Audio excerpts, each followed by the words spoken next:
ನಮಸ್ಕಾರ ರೀ. ಹೃದಯದ ಅಂತರಾಳದ ನಿಗೂಢ ಪ್ರಶ್ನೆಗಳಿಗೆ ತಕ್ಕ ಉತ್ತರಗಳನ್ನು ಸಾಹಸದಿಂದ ಹುಡುಕಬೇಕು. ಸೋಲಿಗೆ ಅಂಜದೆ ವಿಚಾರ ಮಾರ್ಗದೊಳಗ ಸದಾ ಮುಂದುವರಿತಾನೇ ಇರಬೇಕು. ಜ್ಞಾನ ವೃಕ್ಷವನ್ನು ಬಲವಾಗಿ ಅಲ್ಲಾಡಿಸ್ಬೇಕು. ಅದರೊಳಗೆ ನಿಷ್ಪ್ರಯೋಜಕವಾದ ಶುಷ್ಕ ಶಾಖೆಗಳಿದ್ರ, ಹಣ್ಣೆಲೆಗಳಿದ್ರ ಅವು ಉದುರಿ ಬೀಳಬೇಕು. ಹೊಸ ಬಲವಾದ ಕೊಂಬೆಗಳು, ಚಿಗುರೆಲೆಗಳು, ಹೊಸ ಹೂವುಗಳು ಬದುಕಿ ಬಾಳಬೇಕು. ಸತ್ಯ ಕೆಣಕಿದಂತೆಲ್ಲ ವಿಶಾಲವಾಕ್ಕೋಂತ ಹೋಗ್ತದ, ಕೆಣಕಿದಂತೆಲ್ಲ ತಳತಳಿಸ್ತದ. ಅದು ಬೂದಿ ಮುಚ್ಚಿದ ಕೆಂಡದ ಹಂಗಿರ್ತದ, ಹೊಗೆಯಾಡುವ ಬೆಂಕಿ ಹಂಗಿರ್ತದ. ಹಂಗ ನರೇಂದ್ರನಾಥರ ವಿಚಾರ ಶಕ್ತಿ ವಿಪುಲವಾಕ್ಕೋಂತ ಹೋದಂಗೆಲ್ಲ ಅವರೊಳಗ ಸಂದೇಹಗಳು ಹೆಚ್ಚಾಕೋಂತ ಹೋಗ್ತಾವ. ಅನೇಕ ಪ್ರಶ್ನೆಗಳು ಹುಟ್ಟುತ್ತಾವ. ಬಾಲಕ ಭೀಲೆ ಯುವಕ ನರೇಂದ್ರರಾಗಿ ಬೆಳೀತಿರ್ತಾರ. ಅವರ ವಯಸ್ಸಿನ ಜೊತೆಗೆ ಬುದ್ಧಿ, ಸಾಮರ್ಥ್ಯ, ಜ್ಞಾನ, ವಾಗ್ಮಿತನ, ಹಾಡುಗಾರಿಕೆ, ಚತುರತೆ ಎಲ್ಲನೂ ಹೆಚ್ಚಾಕೊಂತ ಹೋಗ್ತದ. ಸ್ಫುರದ್ರೂಪಿ ಯುವಕ ನರೇಂದ್ರ ನೋಡ್ದವ್ರ ಕಣ್ಣಿಗೆಲ್ಲ ಬೆರಗು ಮೂಡಿಸ್ತಿರ್ತಾರ. ಸುಶ್ರಾವ್ಯ ಕಂಠದಿಂದ ಹಾಡ್ತಿರ್ತಾರ. ಅವ್ರು ಮಾತಾಡ್ತಿರ್ಬೇಕಾದ್ರೆ ಕುಂತ ಜನ ಎಲ್ಲ ಮಂತ್ರ ಮುಗ್ಧರಾಗಿ ಕೇಳ್ತಿರ್ತಾರ.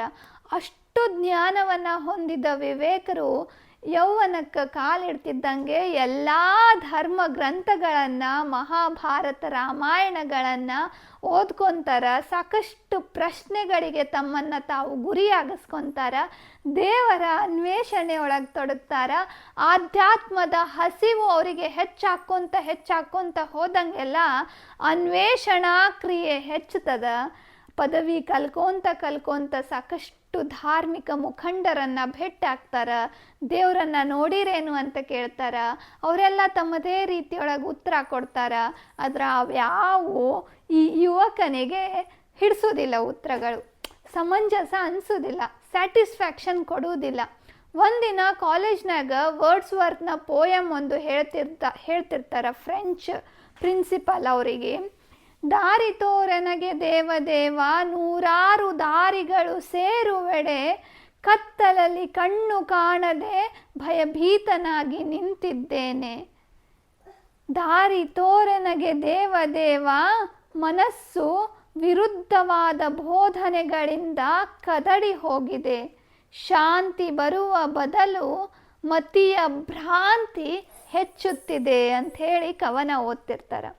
ಆವಾಗ ಅದೇ ಲೆಕ್ಚರರ್ ಹೇಳ್ತಾರೆ, ಇಂಥ ಎಲ್ಲ ಪ್ರಶ್ನೆಗಳಿಗೆ ನಮಗೆ ಉತ್ತರ ಸಿಗಬೇಕು ಅಂತಂದ್ರೆ ನಾವು ಪರಮಹಂಸ ಶ್ರೀ ರಾಮಕೃಷ್ಣರ ಕಡೆ ಹೋಗಬೇಕು ಅಂತ ಹೇಳಿ. ಅವಾಗ ಒಮ್ಮಿಂದೊಮ್ಮಿಲೆ ಕಿವಿ ಚುರುಕಾಗ್ತವ ನರೇಂದ್ರರಿಗೆ. ಹೌದಲ್ಲ, ನನ್ನ ಮನಸ್ಸಿನಾಗೂ ಇಂಥ ನೂರಾರು ಪ್ರಶ್ನೆಗಳದಾವ, ನನ್ನ ಪ್ರಶ್ನೆಗಳಿಗೆ ಉತ್ತರ ಸಿಗಲ್ಲಾಗ್ಯದ, ನನಗೊಳಗೆ ಶಾಂತಿ ದೊರಕು ಬದಲು ಮತೀಯ ಭ್ರಾಂತಿ ಹೆಚ್ಚಾಗ್ಲಿಕ್ಕತ್ತದ. ನಾನು ನಿರಾಕಾರ ನಿರ್ಗುಣ ದೇವನನ್ನು ಅರಸಿ ಹೊಂಟೀನಿ, ನಾಸ್ತಿಕನಾಗ್ಲಿಕ್ಕತ್ತೀನೇನೋ, ಇಂಥವೆಲ್ಲ ಪ್ರಶ್ನೆಗಳು ಅವ್ರಿಗೆ ಬರ್ತಿರ್ತಾವ. ಒಂದ್ಸಲ ಪರಮಹಂಸ ರಾಮಕೃಷ್ಣರನ್ನು ಭೇಟಾಗಬೇಕು ಅಂತ ಅನ್ಕೊತಾರ. ಆದ್ರೆ ಪರೀಕ್ಷೆ ಇದ್ದಿದ್ದ ಕಾರಣ ಅವ್ರು ಭೇಟಾಗೋದಿಲ್ಲ. ಇನ್ನು ಯುವಕರಾಗಿದ್ದಾಗ ಅವ್ರ ಕಾಲೇಜು ದಿನಗಳೊಳಗೆ ಇನ್ನೊಂದು ಘಟನೆ ನಡೀತದ. ಅವರ ಅವಾಗೆಲ್ಲ ಆಂಗ್ಲೇಯ ಶಿಕ್ಷಣ ಇತ್ತು. ಆಂಗ್ಲೇಯ ಲೆಕ್ಚರರ್ಸೇ ಇವರಿಗೆ ಪಾಠ ಮಾಡ್ತಿದ್ರು. ಒಂದು ದಿವಸ ಅವರು ಕೇಳ್ತಾರ, ನೀನು ನರೇಂದ್ರ, ನಿನಗೆ ಒಂದು ಧನದ ಚೀಲ, ಒಂದು ಜ್ಞಾನದ ಚೀಲ ಸಿಕ್ತು ಅಂತಂದ್ರೆ ನೀ ಯಾವುದನ್ನು ಚೂಸ್ ಮಾಡ್ಕೊತಿ ಅಂತ ಹೇಳಿ. ಆವಾಗ ಎಲ್ಲರೂ ಉಳಿದ ಕ್ಲಾಸ್ನವರೆಲ್ಲ ನಾವು ಜ್ಞಾನವನ್ನು ಚೂಸ್ ಮಾಡ್ಕೊತೀವಿ ಅಂತ ಹೇಳ್ತಾರೆ. ಈ ನರೇಂದ್ರನಾಥ ಮಾತ್ರ ನಾನು ಹಣವನ್ನು ಚೂಸ್ ಮಾಡ್ಕೊತೀನಿ ಅಂತಾರೆ.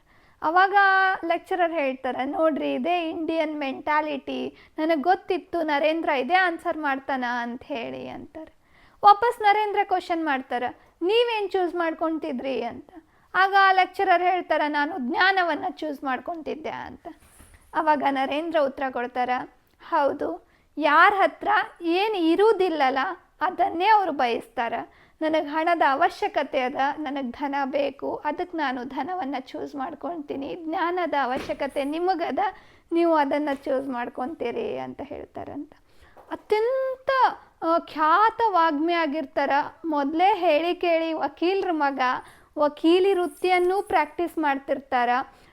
ಇವರ ಯೌವನದ ದಿನಗಳೊಳಗೆ ಸಾಕಷ್ಟು ಸ್ನೇಹಿತರ ಜೊತೆಗೂಡಿ ಆರಾಮದಾಯಕವಾಗಿ ಬದುಕನ್ನು ಸಾಗಿಸ್ತಿರ್ತಾರೆ. ಪರಮಹಂಸರು ಇವರನ್ನು ಶಿಷ್ಯ ಅಂತ ಒಪ್ಕೊಂಡಿರ್ತಾರೆ. ಆದರೂ ಸ್ವಾಮಿ ವಿವೇಕಾನಂದ ರಾಮಕೃಷ್ಣರನ್ನು ತಮ್ಮ ಗುರು ಅಂತ ಒಪ್ಕೊಂಡಿರುವುದಿಲ್ಲ. ಅವರನ್ನೇ ಸಾಕಷ್ಟು ಸಲ ಪರೀಕ್ಷೆನೂ ಮಾಡ್ತಾರೆ ಈ ತರುಣ ಯುವಕ.